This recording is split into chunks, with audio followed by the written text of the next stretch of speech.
అందరికీ నమస్కారం. TG Telugu lesson ఛానల్కు స్వాగతం. ఈరోజు మనము 10వ తరగతి పాఠ్యాంశమైన వీర తెలంగాణ పాఠ్యాంశం నుండి వ్యాకరణ అంశాలను నేర్చుకుంటున్నాం. ఈ వ్యాకరణ అంశాలలో దాదాపుగా ప్రతి సంవత్సరం 1 లేదా 2 ప్రశ్నలు ఈ పాఠం నుండి వచ్చే అవకాశం కనిపిస్తుంది. గత సంవత్సరం కూడా మనకు ఒక ప్రశ్న రావడం జరిగింది. ఒకసారి వీడియో చివరి వరకు చూడండి. వ్యాకరణ అంశాలు సులభంగా ఎలా గుర్తుపెట్టుకోవాలో నేను వీడియోలో తెలియజేయడం జరుగుతుంది. ఇక్కడ చూడండి, క్రింది పదాలను విడదీసి రాసి సంధి పేరు రాయండి. పదం ఇచ్చాడు, పదాన్ని మనం ఏం చేయాలి? విడదీయాలి. రెండు పదాలుగా విడదీయాలి, ఆ సంధి పేరు రాయాలి. ఇక్కడ మొదటి పదం చూడండి, జగమెల్లా.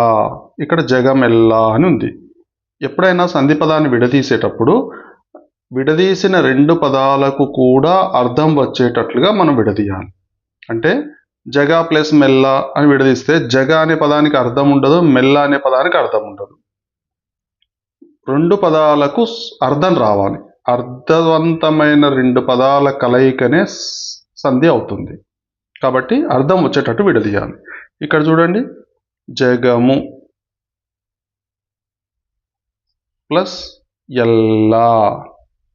ఎల్లా అంటే మొత్తం, జగము అంటే ప్రపంచం. జగమెల్లా అంటే ప్రపంచం మొత్తం అని అర్థం. ఇవి 2 కూడా తెలుగు పదాలు. తెలుగు పదాలు కాబట్టి తెలుగు సంధులు వస్తాయి. అంటే అకార, ఇకార, ఉకార, గసడ దవాదేశ సంధి, ఇట్లాంటి సంధులు తెలుగు సంధులు అన్నమాట. ఇక్కడ సింపుల్ తెలుగు సంధులను గుర్తుపెట్టుకోవడానికి చాలా సింపుల్ టెక్నిక్. ఇక్కడ ము అనే దాంట్లో అచ్చు ఏముంది? ఊ అని ఉంది. అచ్చు ఊ ఉంది కాబట్టి ఇది ఉకార సంధి. చాలా సింపుల్గా మీరు తెలుగు సంధులను విడదీసినప్పుడు గుర్తుపెట్టుకోవచ్చు. ఊ అని ఉంది కాబట్టి ఉకార సంధి. ఈ 2 కలిసినప్పుడు ఇక్కడ పరపదం, ఇది పూర్వపదం, ఇది పరపదం. పరపదంలో ఏ అచ్చు ఉందో ఆ అచ్చు ఇక్కడ వస్తుంది అన్నమాట. జగము ప్లస్ ఎల్ల. ఈ ఏ అనేది ఇందులో కలుస్తుంది. కలిసినప్పుడు అది మే అవుతుంది, జగమెల్ల. రెండవది చూడండి, సయ్యాటలాడెన్. ఇక్కడ విడదీసేటప్పుడు చాలామంది పిల్లలు ఇక్కడ ఏం చేస్తుంటారు? సయ్యాట ప్లస్ లాడెన్ అంటుంటారు. ఇక్కడ లాడెన్ కాదు, సయ్యాటలు. సయ్యాటలు ప్లస్ ఆడెన్ అంటే సయ్యాటలు ఆడారు అని అర్థం. సయ్యాటలు ఆడారు అని అర్థం.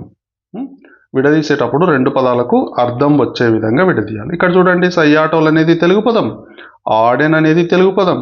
ఇక్కడ ఊ అనేది చివర అచ్చు ఉంది కాబట్టి ఇది కూడా ఉకార సంధి అవుతుంది. ఉకార సంధి. తర్వాత దారి నిచ్చిరి. దారి ప్లస్ నిచ్చిరి అట్లా విడదీయకూడదు. దారిని ఇచ్చిరి అంటే దారి ఇచ్చారు అని అర్థం. ఇక్కడ చూడండి, దారి అనేది తెలుగు పదం, ఇచ్చిరి అనేది తెలుగు పదం. ఇక్కడ ఏముంది? నీ అనే అక్షరంలో ఈ అనే అచ్చు ఉంది కాబట్టి ఇదేంది? ఇకార సంధి.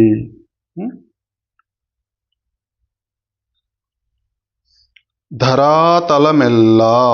ధరాతలమెల్ల ఇది విడదీసేటప్పుడు మళ్ళీ ధరాతల మెల్ల అని విడదీయకూడదు. పైన జగమెల్ల లాగా దీన్ని ఎలా విడదీయాలి? ధరాతలము.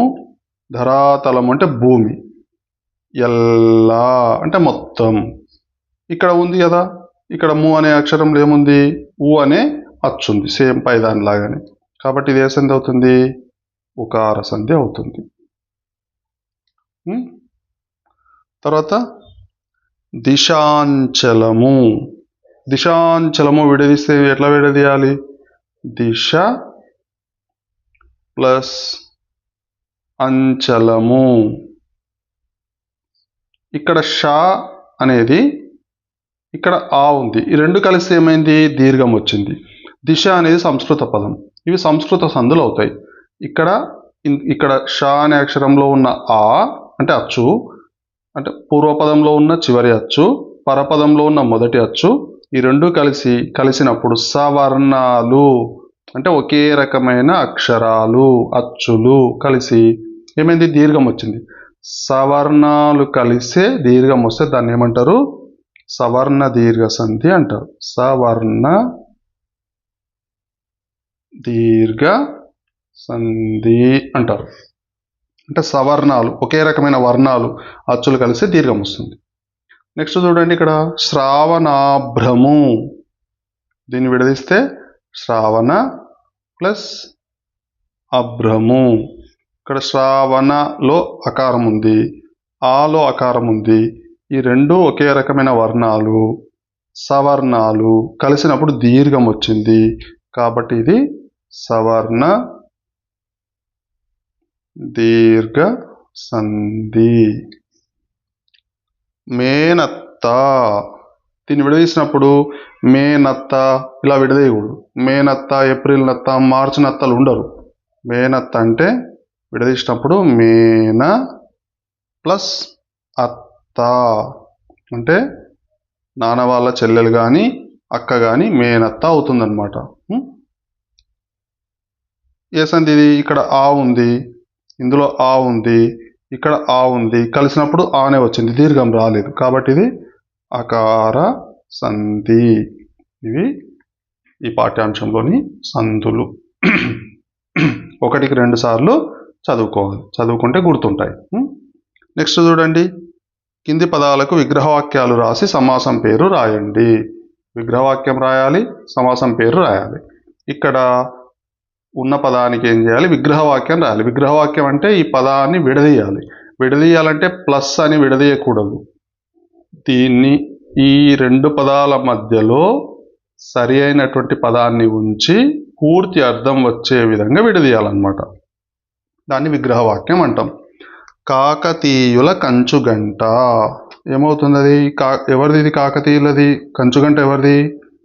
కాకతీయులది. కాబట్టి కాకతీయుల యొక్క కంచుగంట.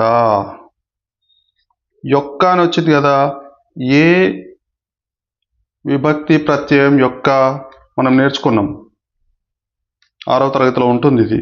విభక్తులు షష్ఠి విభక్తి. కాబట్టి ఇదేంది? షష్ఠి తత్పురుష సమాసం. ఇది సరిగ్గా దీన్ని గుర్తించకపోతే మనం అవుతాం మోసం. ఇది షష్ఠి తత్పురుష సమాసం. కళ్యాణ గంటలు, ఈ గంటలు దేనికోసం? కళ్యాణం కొరకు గంటలు. కొరకు అనేది ఏ విభక్తి? చతుర్థి విభక్తి. చతుర్థి తత్పురుష సమాసం. ఏ విభక్తి అవుతుందో ఆ తత్పురుష సమాసం అవుతుందన్నమాట. బ్రతుకు త్రోవ, దేనికోసం త్రోవ? బ్రతుకు కోసం. బ్రతుకునకు అనాలి ఇక్కడ. బ్రతుకునకు త్రోవ.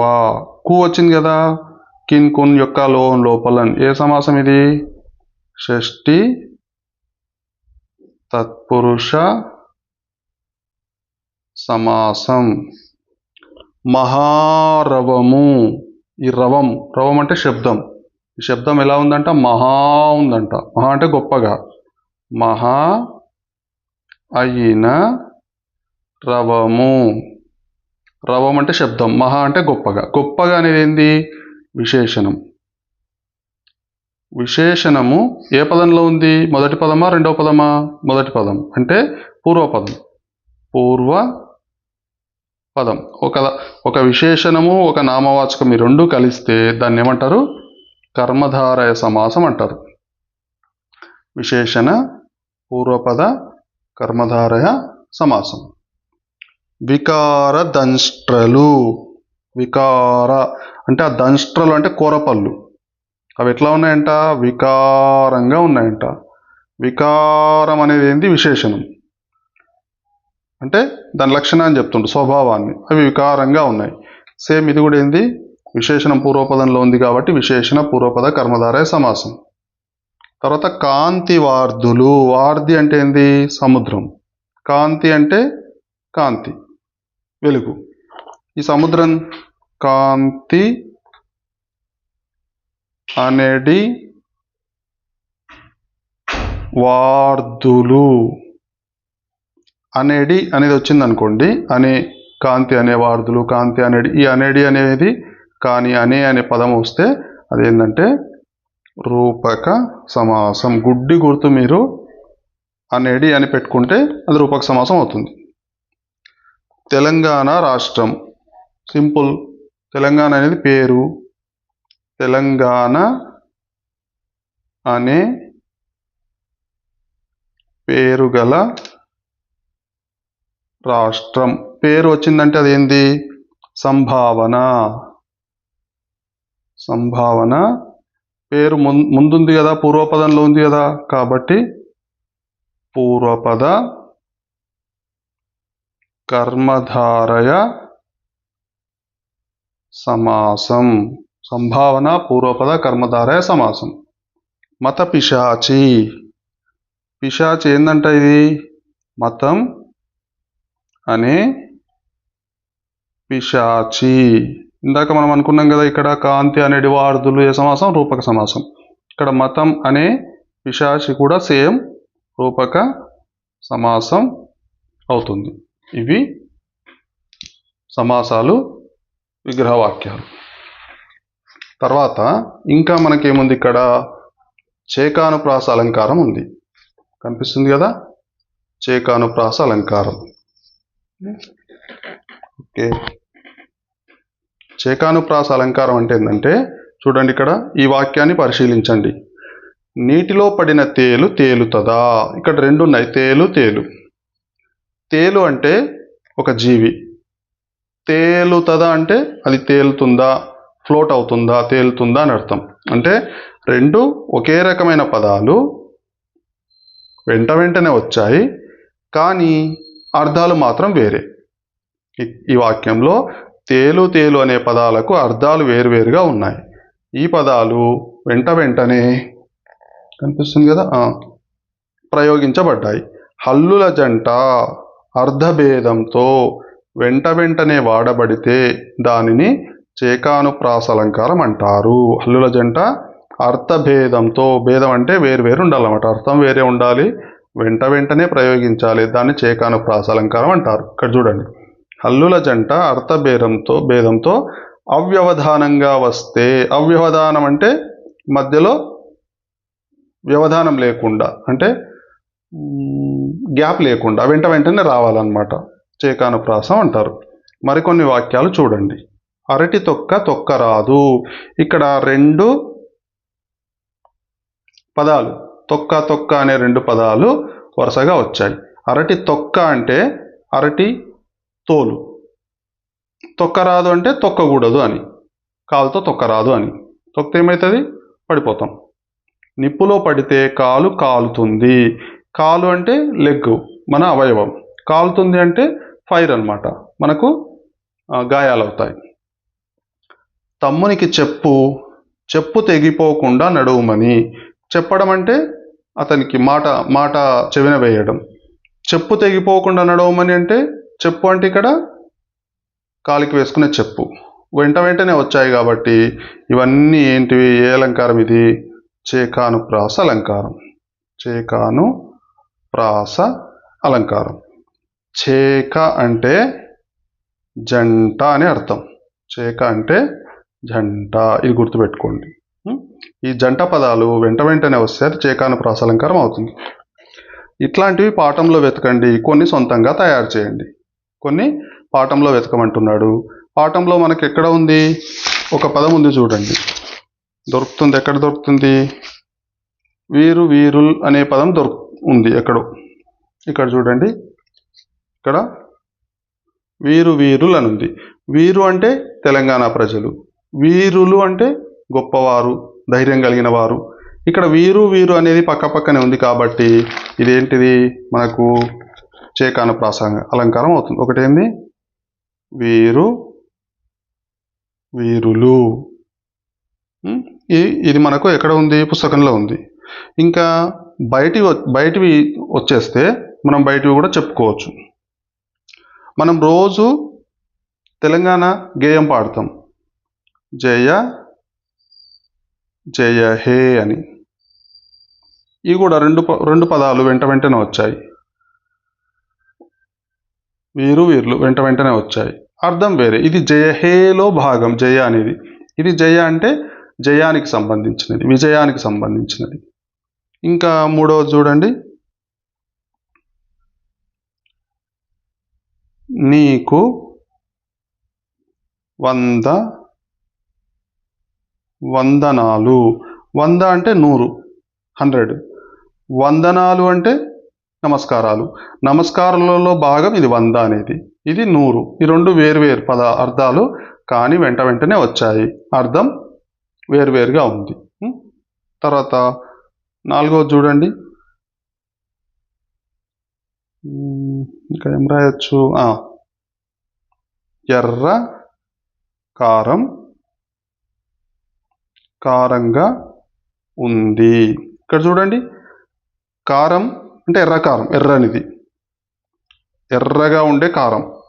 కారంగా ఉందంటే ఇది టేస్ట్, రుచి, కారంగా ఉంది అని అర్థం. ఈ రకంగా రెండు పదాలు వెంటనే వస్తే దాన్ని ఏమంటారు, చేకానుప్రాస అలంకారం అంటారు.